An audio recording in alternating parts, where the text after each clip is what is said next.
అందరికీ నమస్కారం. Welcome to Bharatavarsha talks. Previous వీడియోలో ఇదే ప్యానెల్ సభ్యులతో మనం ఒక కీలకమైనటువంటి సుప్రీంకోర్టు తీర్పు గురించి మాట్లాడుకున్నాం. అదే అక్రమంగా మతం మారినా కూడా ఎస్సీ హోదాల్ని లేదా హక్కుల్ని వాడుకొని హిందువుల మీద పగ తీర్చుకుంటున్నటువంటి వైనం మీద సుప్రీంకోర్టు ఇచ్చినటువంటి ఒక గట్టి తీర్పు. చెప్పాలంటే ఒక చెంప పెట్టు. అయితే ఈ ఓవరాల్ ఫైటింగ్‌లో రామిరెడ్డి గారు గాని, రాజేష్ గారు గాని, ఇంకా వారికి సంబంధించినటువంటి మొత్తం టీమ్ వారి వారి యొక్క సమూహం ఏదైతే ఉందో, వీళ్ళందరూ ఎంత స్ట్రగుల్‌కి గురయ్యారు, ఎన్నెన్ని కష్టాలు అనుభవించారు అనేది ఈ పార్ట్‌లో తెలుసుకుందాం. ఇలా ఒక 4, 5 భాగాల్లో మొత్తం ఈ 7, 8 సంవత్సరాల ఫైట్‌ని మీకు అందించే ప్రయత్నం చేస్తాను. ముందుగా వారికి స్వాగతం పలుకుదాం. రాజేష్ గారు స్వాగతమే అండి. నమస్కారం. వీరు global Hindu heritage foundation national general secretary. అలాగే రామిరెడ్డి గారు ఏదైతే ఇప్పుడు ఒక పాస్టర్ మీద పోరాటం చేసినటువంటి వీరుడు ఉన్నారో ఆయనే రామిరెడ్డి గారు. ఈయన గురించి తెలుసుకుంటుంటే ఇంకా ఇంకా ఆశ్చర్యకరంగా ఉంది. ఇప్పుడే రాజేష్ గారు చెప్పారు. అది మీతో మళ్ళీ మాట్లాడి మన వ్యూవర్స్ కూడా చెప్తాను. సో ముందుగా రాజేష్ గారు మీరే చెప్పండి. ఈ ఫైట్‌ని మీరు మొత్తం దగ్గర నుంచి చూసారు కాబట్టి రామిరెడ్డి గారి గురించి మీరు చెప్పడమే కరెక్ట్. ఆయన ఏ విధంగా స్ట్రగుల్ అయ్యారో చెప్పండి. ఆయన చెప్పడం అది సొడబ్బా లాగా ఉంటుంది. కొంతమంది దాన్ని అలా మలిచే అవకాశం ఉంది. మీరు చెప్పండి. సో, మేము మొట్టమొదటిసారి రామిరెడ్డి గారి ఊరికి వెళ్ళినప్పుడు చిన్న సమావేశం ఒకటి ఏర్పాటు చేసామండి. అక్కడ ఒక దేవాలయంలో చిన్న సమావేశం ఏర్పాటు చేయడం జరిగింది. అంటే రామిరెడ్డి గారికనే కాదు, ఈవెన్ నాకైనా గానీ, ఎవరికైనా గానీ, మనిషికి అనే వ్యక్తికి కొంత సహజంగా పోలీసులన్నా, కేసులన్నా కొంత భయం ఉంటుంది ఖచ్చితంగా. మనలో ఉండేటువంటి ఈ సహజ భయాన్ని ఆసరాగా తీసుకొని వీళ్ళు మనల్ని ఆడుకోవాలని ప్రయత్నం చేస్తూ ఉంటారు. హ్మ్. మొదట్లో రామిరెడ్డి గారిని కూడా అలాగే భయపెట్టాలని చూశారండి. ఆయన భయపడలేదు అని చెప్పడం కూడా అతిశయోక్తే. ఎందుకంటే ప్రతి మనిషికి భయం అనేది ఉంటుంది సహజంగా. అలాగే మన ఇళ్లల్లో వాళ్ళు కూడా ఎవరికీ పట్టంది నీకెందుకు అని అంటూ ఉంటారు. సో కొంత ఇంటి నుంచి మళ్ళీ కొంత వెనక్కి లాగే ప్రయత్నం ఉంటుంది. అలాగే గ్రామంలో గ్రామస్తులు కూడా ఎవరికీ పట్టంది నీకెందుకు అని వెనక్కి లాగే ప్రయత్నం ఉంటుంది. సో ఇలాంటి అన్ని అవరోధాలని కూడా రామిరెడ్డి గారు ఫేస్ చేశారు. ఎందుకంటే మేము వాళ్ళు చాలా దగ్గరగా చూసాము. వీరి మీద ఎఫ్ఐఆర్ అయిన తర్వాత చాలా మంది నువ్వు రాజీ పడొచ్చు కదా. రాజీ పడితే అంటే కొంతకాలం గడిచిన తర్వాత ఈ కోర్టులు కేసులు అది తిరుగుతున్న క్రమంలో నువ్వు రాజీ పడితే ఆ, నీకు ఈ కేసులు ఉండవు కదా, ఈ తిప్పలు ఉండవు కదా, అది ఇదని వాడు చెప్పడం. నేను వెనక్కి అడుగు వేయను అంటే ఆయన మనసులో కొంత భయం ఉన్నప్పటికీ ఖచ్చితంగా ధర్మం కోసం నిలబడాలి, పోరాడాలనే సంకల్పం మాత్రం రామిరెడ్డి గారు బలంగా తీసుకున్నారండి. ఆ, ఒక రకంగా చెప్పాలంటే అది ఒక ఒక రాయి ఒక శిల్పంగా ఎలా మారుతుందో ఈ ఈ 6 సంవత్సరాల స్ట్రగుల్ వారిని అలా మార్చిందని చెప్పొచ్చు. ఈ కేసు వేసినప్పుడు న్యాయపరంగా పూర్తి అవగాహన లేదు. అంటే చట్టాల గురించి వాటి గురించి రామిరెడ్డి గారికి పూర్తి అవగాహన లేదు. ఒక సగటు సాధారణ హిందువు ఆయన. హిందుత్వం కోసం పోరాటం చేసేటువంటి ఒక హిందువు.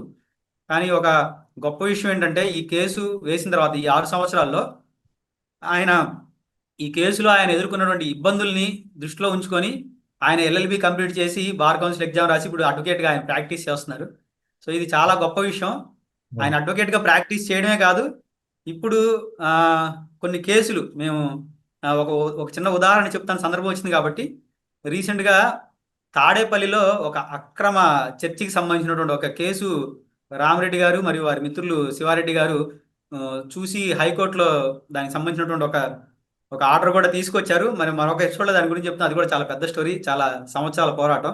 అంటే ఇది ఎందుకు చెప్పానంటే ఒక హ్మ్. పాస్టర్ని ఎదుర్కొనేటువంటి క్రమంలో అంటే హిందూ ధర్మం కోసం నా పక్కనటువంటి హిందువులు మతం మారకూడదు అనేటువంటి ఒక ఉద్దేశంతో పోరాటం మొదలుపెట్టిన సాధారణ హిందువు భయం భయంగానే మొదలుపెట్టినప్పటికీ అతనే ఎల్ఎల్బి కంప్లీట్ చేసి ఒక న్యాయవాదిగా ప్రాక్టీస్ చేస్తూ అలాంటి కేసుల్ని చూసే స్థితికి రామరెడ్డి గారు వచ్చారనేది నిజంగా చాలా సంతోషం. గ్రేట్ అండి రామిరెడ్డి గారు. చాలా ఇన్స్పిరేషనల్ స్టోరీ అండి ఇది. అంటే మీకొచ్చిన అవరోధాలకి సరే మీరన్నట్లుగా భయపడటం అనేది సహజంగా ఒక అడుగులో అనిపిస్తుంది. కానీ దాన్ని అధిగమించి, అవరోధాల్ని అధిగమించి మీరు అవకాశాలుగా మలుచుకోవడమే కాకుండా ఇప్పుడు చాలా మందికి ఆదరవయ్యారు. ఇలాంటి బాధ ఇంకొకరు పడకూడదు. ముఖ్యంగా ధర్మం విషయంలో. ధర్మ రక్షణ చేద్దామని వచ్చే వాళ్ళకి ఈ యొక్క అధికార బలంతోనో, ఇంకొక బలంతోనో ఈ విధమైన భయాలకే గురి చేస్తారు. మనం వాటిని ఎట్టి పరిస్థితుల్లో తిప్పికొట్టాలంటే మన దగ్గర కూడా అలాంటి ఒక వ్యవస్థ, సువ్యవస్థ ఉండాలి. మనం ఎక్కడా కూడా రాజ్యాంగాల్ని లేకపోతే చట్టాలను అతిక్రమించం. మనం వాటిని మన హక్కుల రక్షణ కోసం వాడుకుంటాం. వాళ్ళు వాటిని దుర్మార్గమైనటువంటి వారి లబ్ధి కోసం వాడుకుంటారు. మనది యాక్చువల్‌గా వినియోగం, వారిది వాడుకోవడం. ఇది కరెక్ట్‌గా చెప్పాలంటే. రామిరెడ్డి గారు, మీరిప్పుడు అడ్వొకేట్ కూడా చెప్పండి. అయిపోయారని చెప్తున్నారు రాజేష్ గారు. అవును సార్, అవును. గ్రేట్ అండి అసలు. ఏమాత్రం అవగాహన లేని, అంటే చట్టపరంగా అవగాహన లేని స్థితి నుంచి ఈరోజు దీంట్లో ఫైట్ చేస్తూ మీరు ఒక రాయి శిల్పం మాదిరి అయిపోయారు. కరెక్టే. దానికి కూడా అవును మీకు సార్. ప్రత్యేక అభినందనలు. And previous thank you sir. మనం మాట్లాడుకున్న టైంలో మీరు ఒక అంశం గురించి చెప్పారు. అదే అక్రమ కట్టడం కదండీ! మీరు ఫైట్ చేసింది. అక్రమ చర్చి. అవును సార్, అవును. అనుమతులు లేకుండా మొత్తం మీ గ్రామంలో ఎంతమంది హిందువులుంటారు? మొత్తం 600 కుటుంబాలండి. ఓవరా 2000 మంది ఖచ్చితంగా అందరు హిందువులండి. 2000 మంది అండి. అందరూ హిందువులు ఆల్మోస్ట్ అనుకున్నప్పుడు అక్కడ చర్చి కట్టాల్సిన అవసరం ఏమొచ్చింది ఈ చింతాడ ఆనంద్‌కి? ఏంటంటే కన్వర్టెడ్ చేస్తున్నాడు, బలవంతం మత మార్పిడి చేస్తున్నాడు. సో, వాడు ఇక్కడ ఇద్దరిని చూసుకున్నాడు. మార్చుకోవాలనుకున్నాడు. అంటే మారిన వాళ్ళు మనకనవసరం. మారిన వాళ్ళు ఎలాగో అవును, మాడిపోతారు. మారిన వాళ్ళే కదా అవును, మా మార్కెట్ అని మీ ఊరికొచ్చినట్టున్నాడు. సరే, అవునండి. ఆయన ఈ మతం ప్రకారం రాజ్యాంగం అనుమతించినటువంటి దారిలో వెళ్తే పర్వాలేదు. కానీ అక్రమంగా వచ్చాడు. అది మీరు అడ్డుకున్నారు. అది మీరు చేసిన తప్పయిపోయింది. అవునండి, అవును. అంటే ఇక్కడ ఒక చిన్న విషయం చెప్పాలండి. ఈ చింతాడ ఆనంద్ అనేటువంటి ఒక వ్యక్తి, నేను గత వీడియోలో చెప్పాను. తన బతుకు తెరువు కోసం ఎక్కడో శ్రీకాకుళం, విజయనగరం ప్రాంతాల నుంచి ఈ ప్రాంతానికి వచ్చి చర్చి పాస్టర్గా అవతారం ఎత్తి ఆ, కేవలం కొత్తపాలెం అనేటువంటి గ్రామం ఏదైతే రామరెడ్డి గారు నివసిస్తున్నారో ఆ గ్రామంలో మాత్రమే కాదండి, ఈ పిట్టలవానిపాలెం మండలం, ఆ బాపట్ల చుట్టుపక్కల అనేక గ్రామాల్లో చాలా చర్చిలు నిర్మాణం చేసి రన్ చేస్తున్నాడు ఇప్పటికి. ఆ క్రమంలో అంటే అతను ఒక చాలా చర్చిలు నిర్మాణం చేశాడు, చాలా బ్రాంచెస్ మెయింటైన్ చేస్తున్నాడు అక్కడ. ఆ క్రమంలో కొత్తపాలెం గ్రామంలో కూడా తన వ్యాపారాన్ని విస్తరించడానికి వచ్చాడు. దాన్ని రామరెడ్డి గారు అడ్డుకోవడం జరిగింది. సో, ఈ చింతాడ ఆనంద్ నార్మల్ వ్యక్తి ఏమైతే కాదు. ఇతను చాలా వ్యూహాత్మకంగా అవునండి, ముందుకు వెళ్తున్నాడు. అంటే రామిరెడ్డి గారిలాగా చాలా మంది బాధితులు ఆయన అండర్‌లో ఉండుండొచ్చు. ఇప్పుడు వాళ్ళు కూడా బయటకొస్తే గనక బాధిత సంఘం ఒకటి ఏర్పాటు చేయొచ్చు. చింతాడ ఆనంద్ అనే వ్యక్తి ఇంతమందిని బాధిస్తున్నాడు. సో, ఇప్పుడు ఆ అక్రమ చర్చి నిర్మాణం ఏదైతే ఉందో దాన్ని అడ్డుకున్నారు సక్సెస్‌ఫుల్‌గా. అక్కడ ఇప్పుడు ఆంజనేయుని విగ్రహం స్థాపించారు కదా మీరు. అవునండి. అది చట్టబద్ధంగా మీరు స్థాపించుకున్నారు. కానీ దాన్ని కూడా అడ్డుకోవడానికి కొంతమంది ప్రయత్నిస్తున్నారంటున్నారు. ఆ యొక్క విగ్రహ ప్రతిష్టాపన లేకపోతే దాని చుట్టూ నెలకొన్నటువంటి ప్రతిష్టంభన వాటి గురించి చెప్పండి రామిరెడ్డి గారు. ఆ స్థలంలో విగ్రహం పెట్టుకున్నామండి. రాజేష్ గారు, హర్ష గారు. రాజేష్ గారు ప్రోద్బలంతో రాజేష్ గారే విగ్రహం తీసుకొచ్చి, మనం ఏదైతే హైకోర్టులో కేసు గెలిసామో, ఆ గెలిచిన సందర్భంగా మా ప్లేస్‌లో ఆంజనేయ స్వామి విగ్రహం పెట్టామండి. వాళ్ళైతే ఎక్కడైతే వాళ్ళు చర్చి కట్టాలనుకున్నారో, అదే ప్లేస్‌లో మనం ఆంజనేయ స్వామి విగ్రహం పెట్టుకున్నామండి. పెట్టుకుంటే ఈ ఆనంద్, చింతాడ ఆనంద్, అనిల్ పాలెం మండేవారిపాలెం అండి, కాజీపాలెం దగ్గర. పీవీపాలెం మండలమే. తను కూడా ఈ ఈ పాస్టర్‌లందరికి ఆర్గనైజేషన్ చేస్తున్నాడు. అనిల్ పాల్. అనిల్ పాల్ సహకారంతో ఏందంటే కొంతమంది ఉన్నారండి. ఎవరైతే ఉన్నారో కొంతమంది ఆహ్, ఏదైతే ఓట్ల కోసం, ఇప్పుడున్న పొజిషన్‌లో ఓట్ల కోసం, అంటే హిందుత్వం తీసి పక్కన పెట్టేసేసి వాళ్ళకి కావాల్సింది ఓట్లండి. ఓట్ల కోసం ఇప్పుడున్న ఏదైతే కూటమి గవర్నమెంట్‌లో ఉందో, కూటమి గవర్నమెంట్‌లో ఉన్న వాళ్ళు కొంతమంది, అందరు కాదు. వాళ్ళ ప్రోద్బలంతో కూడా మమ్మల్ని అడ్డగించారండి. వాళ్ళకి ఓట్లే కావాలండి. హిందుత్వం ఉపయోగపడదు వాళ్ళకి. ఇప్పుడు అంతకుముందున్న గవర్నమెంట్‌లో ఇబ్బందులు పడి, ఇప్పుడున్న గవర్నమెంట్‌లో కూడా ఫైట్ చేసామండి. అంటే అందరు కాదండి, కొంతమంది. మా స్థలంలో మేము విగ్రహం పెట్టుకున్నా గానీ, మమ్మల్ని కేసులు బనాయించి, మా మీద దాడి చేసి, "మీరు విగ్రహం తీసేస్తే కేసు రాజీ చేస్తాము. మిమ్మల్ని రిమాండ్ చేయము" అని చెప్పి ఎన్నో విధాలుగా మమ్మల్ని ప్రెషర్ పెట్టారండి. ఓకే అండి, మీరు రిమాండ్ అయితే ఏసుకోండి. మేము విగ్రహం అయితే తీయమని చెప్పామండి. ఆ స్థలం ఎవరిదండి? దాని విషయం మాదేనండి, మా పూర్వీకులది. మీ స్థలంలో మీరు సక్రమంగా కట్టుకునేటటువంటి ఒక ఆంజనేయ స్వామి విగ్రహాన్ని వాళ్ళు అడ్డుకుంటున్నారు. అక్రమ నిర్మాణం రా అంటే అట్రాసిటీ కేసులు పెడతారు. ఎంతటి దారుణమండి అవును, ఇది అసలు. అవును. ఏ మరీ దారుణం యాంగిల్‌లో అండి. చూసినా కనీసం మానవత్వం గాని ఏమీ కనిపించట్లేదుగా. అంటే అధికారులు అంత మదంతో ఉన్నారా?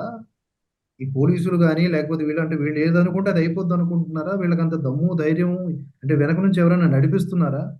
ఇది మనం ఇప్పుడు సీఎం గారి దృష్టికి కూడా తీసుకువెళ్ళాల్సినటువంటి మ్యాటర్ అండి ఇది. అవునండి, అవును.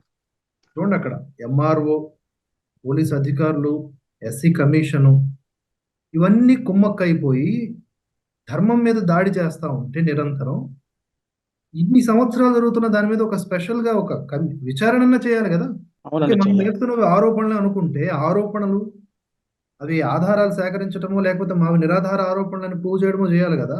అట్లా వదిలేస్తే ఎలాగా? అవును. ఎన్నాళ్ళు ఇలా సాగుతుంది? వాళ్ళు చేసిన దురాగతాలన్నీ కంటికి కనిపిస్తా ఉన్నాయి. ఈయన స్ట్రగుల్ అయ్యారు. ఈయన మీరు జైలుకి కూడా వెళ్లారని చెప్తున్నారండి. నిజమేనా? అవునండి. ఎస్ వెళ్ళానండి. దేని కారణంగా? ఈ విగ్రహం కారణంగానండి. మేము ఇక్కడ మా స్థలంలో విగ్రహం పెట్టుకుంటే హ్మ్. ఆ విగ్రహం తీసేయాలి మీరు. ఈ గొడవలు ఉండవు, లాండ్ ఆర్డర్ విషయం వస్తుంది. మీరు రాజీ పడండి అని చెప్పి కొంతమంది అండి పొలిటికల్గా ఏం ప్రెజర్ రాజేష్ చేశారు. గారు, ఇప్పుడు ఆ గ్రామంలో అందరూ హిందువులే. అక్కడికి అక్రమంగా కట్టడానికి ఒకటి చర్చ్ కట్టడానికి వచ్చాడు. ఎవరెవరు కొట్టేసుకుంటారు ఇప్పుడు? ఏంది ఏం వచ్చేస్తాయి శాంతి భద్రతల విఘాతం? ఆంజనేయ స్వామి విగ్రహం ఉంటే ఏమొస్తదంటే రేపొద్దున వీళ్ళు ఎలా తయారవుతారంటే భారతదేశం, భారత్ అనే పేరు కూడా శాంతి భద్రతలకు విఘాతం మార్చేయాలి. ఏ నెల్సనో, విల్సన్ అని పెట్టుకోవాలంటారు వీళ్ళు. అతిశయోక్తి కాదిది. అలాగే ఉన్నారు వీళ్ళంతా. ఇప్పుడు స్కూళ్ళలో సరస్వతీదేవి పూజ, స్తోత్రాలు చదివితే కూడా దాన్ని ఆక్షేపిస్తున్నారు. స్కూళ్ళలో ఎందుకివని? అనాదిగా వస్తున్న మన విధానాన్ని వీళ్ళిలా తొక్కి నాశనం చేయాలని చూస్తున్నారు. ఎవడినన్నా సరే మన ఇంటికి అతిథిగా పిలిస్తే, ఒకరోజు సరే వాడికి అన్నం పెడతాం. బాగా చూసుకుంటాం. ఆ అతిథి ఇదేదో బావుందని జెప్పేసి, నాకు హక్కు ఉంది. నేను 4 రోజుల నుంచి మీ ఇంట్లోనే ఉంటున్నాను. మీ దాంట్లో నాకు సగం ప్లేస్ ఇవ్వు. లేదంటే నేను కోర్ట్‌కెళ్తాను అంటే ఎంత విడ్డూరంగా, విచిత్రంగా ఉందో. అలాంటి పరిస్థితుల్లో ఉన్నాం. ఏదేమైనా రామిరెడ్డి గారు మీ ఫైటింగు విధానం అదంతా కూడా అద్భుతమండి. మీరు నిలబడ్డారు. మీరు అంటే మీకొచ్చిన ప్రతి కష్టాన్ని అధిగమించి ఈ విధమైనటువంటి పొజిషన్‌కొచ్చారు. అండ్ రాజేష్ గారు మీకే విధంగా తోడ్పాటు అందించారండి? గ్లోబల్ హిందూ హెరిటేజ్ ఫౌండేషన్ తరపున? సపోర్ట్ ఇచ్చారండి బాగా. విగ్రహం పెడతాం గాని, విగ్రహం తీసుకొచ్చే విషయంలో గాని అన్ని విధాల రాజేష్ గారు మాకు సపోర్ట్ ఇచ్చారండి. అండ్ నాకు తెలుసు ఆ అలాగే విజువల్స్ హర్షవర్ధన్ గారు. అప్పట్లో పంపించారు. అండ్ మీరు సీసీటీవీ కూడా పెట్టారక్కడ. అంటే మీరు అవునండి. చాలా క్లియర్‌గా ఉన్నారు. మీరే తప్పు చేయట్లేదు. తప్పు చేసే వాళ్ళని కనిపెట్టడానికి అని చెప్పి అక్కడ సీసీ కెమెరాను కూడా పెట్టారు.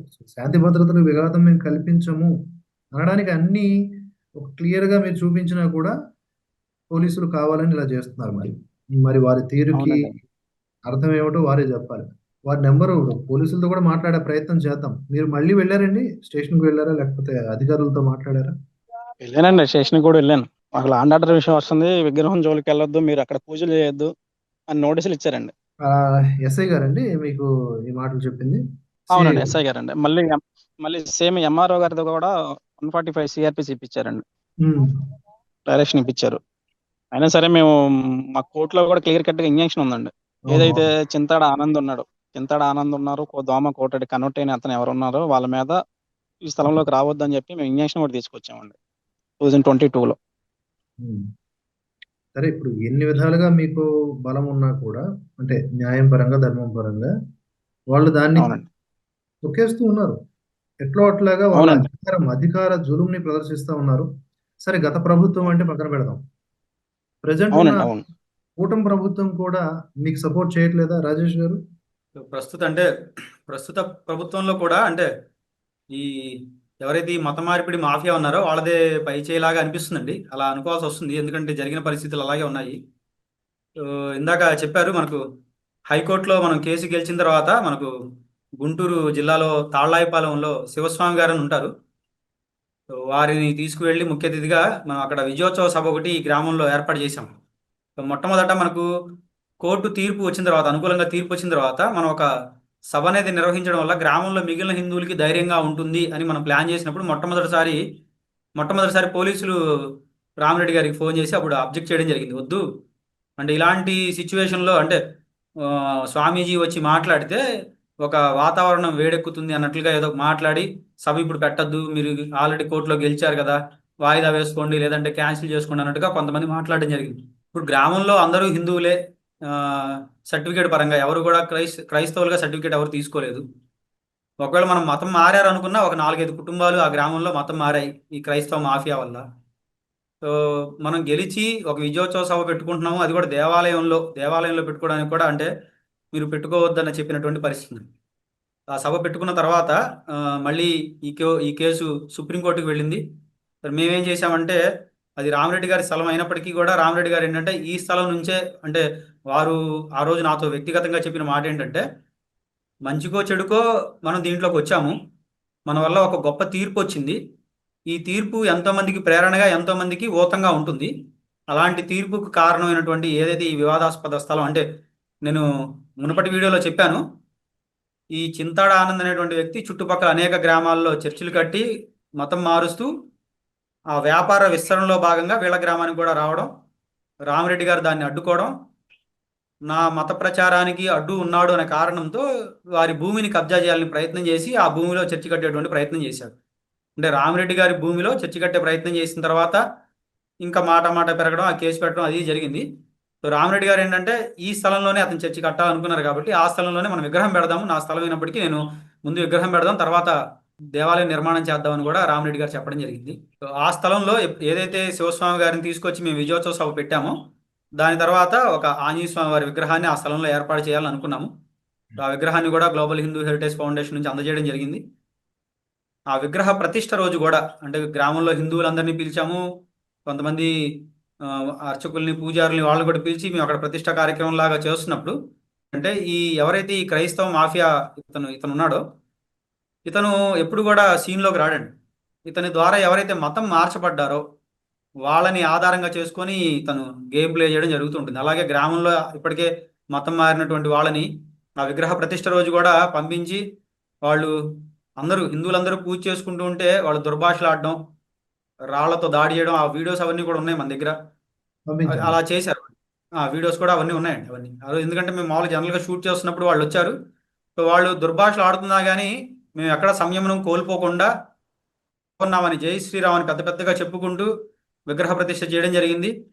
సో దాని తర్వాత ఇట్లా మేము విగ్రహ ప్రతిష్ఠ మా స్థలంలో చేసుకుంటూ ఉంటే వాళ్ళు ఇట్లా మా మీద దాడి చేశారని ఒక కంప్లైంట్ ఇచ్చారు. సో దానికి ఎఫ్ఐఆర్ కట్టలేదు. సో తర్వాత ఒక తుఫాన్ ఏదో వస్తూ సరే విగ్రహం బలంగా ఉంటుందో లేదో వెంటనే మొన్నే ఏర్పాటు చేశాము, దానికి కర్రలు సపోర్ట్గా పెడదామని రామిరెడ్డి గారు పొలంకి ఒంటరిగా వెళ్తున్న సమయంలో ఆ గ్రామానికి చెందినటువంటి కొంతమంది వ్యక్తులు వారి మీద దాడి చేయడం జరిగింది. ఆయన చాలా తీవ్రంగా గాయపడ్డారండి. దాదాపు గుంటూరు హాస్పిటల్లో చికిత్స పొందారు ఒక వారం రోజులు పైగా ఇన్పేషెంట్గా. వారి చెయ్యి కూడా ఫ్రాక్చర్ అయింది, తలకి చాలా కుట్లు పడ్డాయి. దానికి సంబంధించి కూడా అంటే ఇతను ఒంటరిగా వెళ్తున్నప్పుడు ఇతని మీద దాడి చేసినప్పటికీ కూడా అది ఇరు వర్గాల దాడిగా ఆ కేసుని బైండ్ ఓవర్ చేసేటువంటి ప్రయత్నం కూడా జరిగిందండి. సో ఆ కేసులో భాగంగానే రామిరెడ్డి గారిని కూడా జైలుకి పంపించడం జరిగింది. సో అంటే ఇది చూస్తే బయట అంటే తెలియని వ్యక్తికి చూసినప్పుడు ఎలా ఉంటుందంటే ఇది దొమ్మి కేసు లాగా వాళ్ళకి వ్యక్తిగత తగాదల్లా కనిపిస్తాయి. కానీ ప్రతి కేసు యొక్క మూలం కూడా అక్కడ స్థలము, విగ్రహము, ఈ ఎస్సీ ఎస్టీ కేసు, ఈ చర్చి వీటి మధ్య నడుస్తుంది. సో ఇక్కడ నువ్వు రాజీ పడాలి అంటే నువ్వు అక్కడ కాంప్రమైజ్ అయితే కనుక దీనిని మీ నుంచి తీసేస్తావు అనేటువంటి మాటలు కానీ, సో ఇలా చాలా ఒత్తిడులు ఎదుర్కొని వారు ఇప్పుడు ఉన్నారండి. ఇప్పటికీ కూడా ఆ స్థలం విషయంలో ఇంకా అది జరుగుతూ ఉంది. ఆ విషయం కూడా కోర్టులో జరుగుతుంది ప్రస్తుతం. అది కూడా త్వరలో మాకు అనుకూలంగానే తీర్పు వస్తుందని మేము అనుకున్నాం. రామిరెడ్డి గారు, ఈ విషయంలో మీకు మీడియా తరపున సపోర్ట్ అనేది తప్పకుండా ఉండాలి. అవసరమైతే మేము వచ్చి అక్కడున్న ప్రతి అధికారిని కూడా మేము అడుగుతాం. సరే, మేమెందుకు వన్ వేలో మాట్లాడాలి, మీడియా బాధ్యతగా అటు సైడ్ నుంచి కూడా మాట్లాడతాం. ఆ టైంలో ఒక ఆడియో కూడా ఉందండి, మీకు పంపిస్తాను నేను తర్వాత. మన జాన్ బెన్నీ లింగం కూడా ఫోన్ చేసి అక్కడ గవర్నమెంట్ ఎంప్లాయీస్ని బెదిరించాడు. తన మునికి చాటుకోవాలి కదా, అక్కడక్కడ కనిపిస్తూ ఉంటాడు లిల్లీ బుట్ గురించి మనకు ఎందుకు కానీ. సో ఇప్పుడు మనం ఫైనల్ గా నేను చెప్పాలనుకుంటుంది ఏంటంటే అండి, రామిరెడ్డి గారు ఎప్పటికైనా సరే మీ యొక్క ఈ పోరాటం లైమ్ లైట్ లోకి రావాలి. మీడియా సపోర్ట్ తప్పకుండా ఉండాలి. మీ మీద దాడులు జరుగుతున్నాయి, మీరు హాస్పిటల్ కూడా పాలయ్యారు, జైలు పాలయ్యారు. ఒకటి కాదు, అసలు దీని గురించి ఒక చిన్న ఒక ఆదర్శనీయమైన పుస్తకం రాయొచ్చు. మీ స్ట్రగుల్స్ అంతా కలిపి. అంటే ఇది నార్మల్ కాదండి. దేశంలోకి ఉగ్రవాదుల చొరబాటును అడ్డుకోవడం ఎంత కష్టమో, మన వీరుల త్యాగాలు ఎంత గొప్పవో, అలాగే మన గ్రామ పొలిమేరలలోకి ఈ మత మార్పిడి మాఫియా చొరబడడం ఆపడం కూడా అంతే కష్టమండి.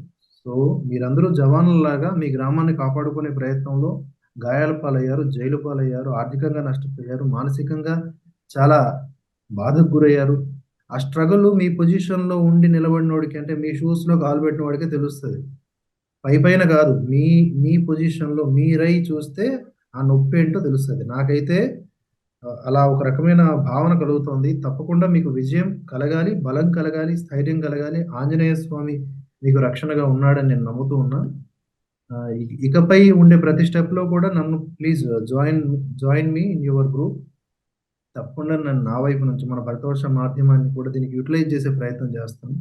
మిగతా వాళ్ళందరికీ కూడా ఈ విషయాన్ని మనం చేరవేద్దాం. వీలైనంత మీడియా తరఫున రామిరెడ్డి గారిని మనం సపోర్ట్ చేసే ప్రయత్నం చేద్దాం. ఫైనల్ గా మీరేం చెప్పాలనుకుంటున్నారు రామిరెడ్డి గారు?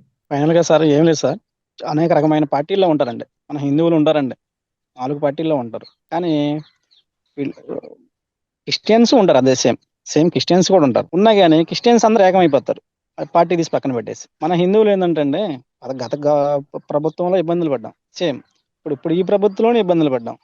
అంటే ఇలా కావాల్సింది క్రిస్టియన్ ఓట్లు కావాలి, హిందూ ఓట్లు పనికిరావు. మరీ దారుణం అండి, బాగా ఇబ్బంది పెట్టేశారు. అయినా కానీ నిలబడి ఉన్నాము.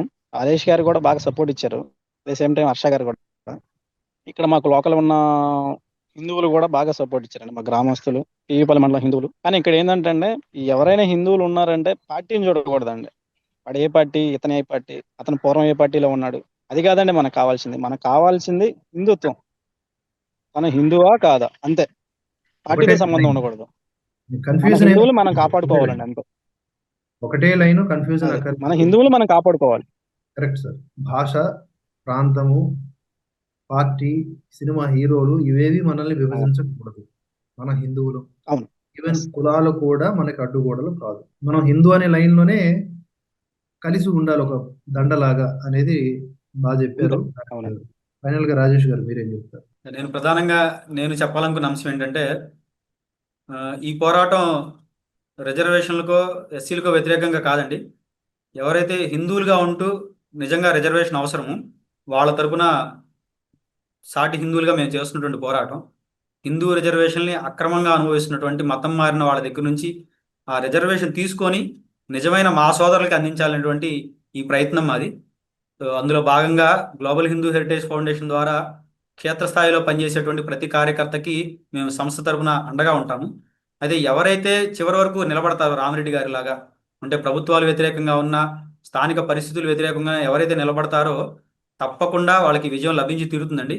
సో ధర్మం నిదానంగా అయినా ఖచ్చితంగా గెలుస్తుంది. సో నేను ఇందాక గత వీడియోలో చెప్పినట్లుగా సో దీంట్లో ఇంకా తదుపరి స్టెప్పులు ఉన్నాయి, అవి కూడా త్వరలోనే కంప్లీట్ చేసి ఈ కేసులో పరిపూర్ణ విజయం సాధిస్తామని అనుకుంటున్నాం. కరెక్ట్ అండి, చాలా బాగా చెప్పారు. ఏదైతే మన నిజమైనటువంటి హిందూ సోదరుడు ఉన్నారో, ఎస్సీ ఎస్టీ ఈ కులాల్లో, వాళ్ళందరూ కూడా ఈ యొక్క ఫలాల్ని పరిపూర్ణంగా అనుభవించాలి. వారికి ఉన్నటువంటి ఈ చట్టాలు ఏవైతే ఉన్నాయో వాళ్ళని కాపాడాలి. ఎందుకంటే అహంకారులు, దుర్మార్గులు ఎప్పటికైనా ఉంటారు అక్కడక్కడ. శాతం తగ్గొచ్చేమో కానీ వివక్ష లాంటిది, లేకపోతే దాన్ని ఏమంటారు, డామినేషన్స్ లాంటివి ఉండొచ్చు. వాటి నుంచి వాళ్ళు కాపాడబడాలి అంటే ఆ చట్టాలు ఉండాల్సింది. కానీ అవి ఎవరికి అంటే హిందువులకు మాత్రమే, హిందువుల్లో ఉన్నటువంటి ఎస్సీ ఎస్టీలకు మాత్రమే. ఇది చాలా క్లియర్గా ఉంది కదా.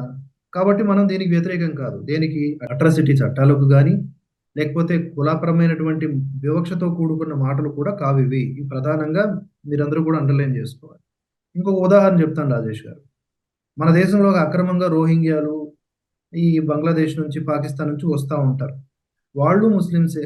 ఇక్కడ మన భారతదేశంలో రియల్ ముస్లిమ్స్ ఉంటారు. ఇప్పుడు వాళ్ళని వీళ్ళను కలిపేసి మన భారత ముస్లింలకు అందాల్సినటువంటి ఫలాలన్నీ కూడా వాళ్ళకు కూడా అందిస్తే, వీళ్ళకి దక్కాల్సినటువంటి వాటాలోనే కదా వాళ్ళకు కూడా ఇవ్వాలి. వీళ్ళకి ఒక 1000 కోట్లు రిలీజ్ చేస్తే అక్రమంగా తిష్ట వేసుకుని కూర్చున్న ఆ ఒక 30% అదనంగా వచ్చిన వాళ్ళకి కూడా సగం వెళ్ళిపోతుంది కదా.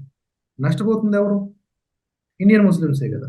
అలాగే మన హిందువుల్లో కూడా ఎస్సీలు ఎస్టీలు రక్షించబడాలి అంటే ఇది వదిలి వెళ్ళిపోయినటువంటి వాళ్ళు ఎవరైతే ఉన్నారో వాళ్ళకి ఇవి వర్తింపజేయకూడదు. ఇది చాలా క్లియర్గా ఉంది. కానీ దీన్ని కావాలని వాళ్ళు ఇంకా రాద్ధాంతం చేస్తూ ఉన్నారు.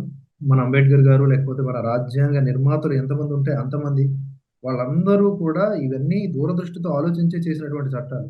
కానీ వీళ్ళు స్వార్థపడ్డు కాబట్టి ఆడాలనుకుంటున్నారు. వాళ్ళ ఆడనివ్వం, కొనసాగనివ్వం. ఫైట్ తప్పకుండా కొనసాగుతుంది. మీలాంటి వాళ్ళందరూ కూడా ఈ విధమైనటువంటి స్ఫూర్తిని కనబరచడం, అది మేము చూడడం చాలా సంతోషంగా ఉందండి. Thank you very much once again Ramireddy గారు అండ్ రాజేష్ గారు. మీ టీం అందరికీ కూడా పేరు పేరున, వాళ్ళందరికీ మీరు ఆల్రెడీ పేరు పేరున కృతజ్ఞతలు తెలియజేస్తారు. మేము కూడా కృతజ్ఞతలు, అభినందనలు తెలియజేస్తూ ఉన్నాం. త్వరలో అంటే మీరు రానున్న కాలంలో చేయబోయే ప్రతి పోరాటంలో కూడా మేము కూడా భాగస్వామ్యం అవుతాం. అలాగే. జై శ్రీరామ్. చాలా సంతోషం. ధన్యవాదాలు. జై శ్రీరామ్.